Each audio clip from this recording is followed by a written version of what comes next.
Chapter 5. You're It. The dogs were barking wildly at two small creatures playing in the moonlight. "Polar bear babies!" cried Annie. One roly-poly cub leapt onto the other, and then they both rolled through the snow. "Hi, little bears!" Annie called.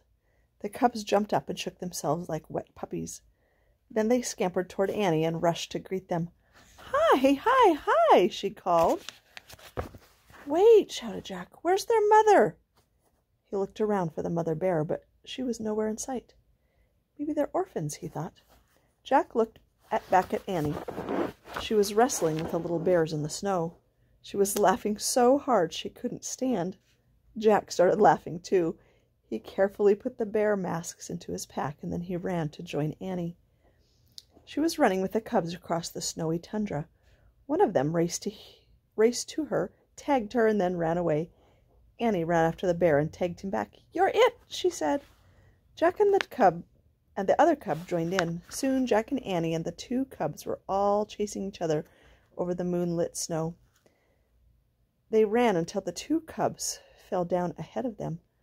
The cubs lay perfectly still. Panting, Jack and Annie stared at them. "Are they hurt?" Annie wondered out loud. Jack and Annie ran to the cubs. Then, just as they leaned down to see if they were all right, the cubs jumped up. They pushed Jack and Annie over and scampered away. "They were pretending," said Jack, and he laughed. Jack and Annie charged after the cubs, and they ran over the white tundra until they came to the frozen sea. Jack looked around. "Ooh, we're pretty far from the igloo. I don't hear huskies anymore," he said. "Maybe we should go back." "In a minute," said Annie. Look! The bear cubs had scooted up a snowbank, and they were on their backs, sliding down the banks under the ice-covered sea. Jack and Annie laughed. "It's like sledding," said Annie. "Let's try it." "Okay," said Jack, "but then we have to go back."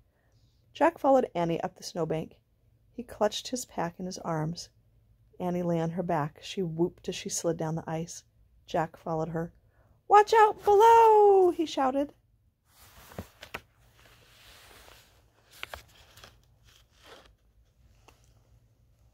Let's see if I can get this in.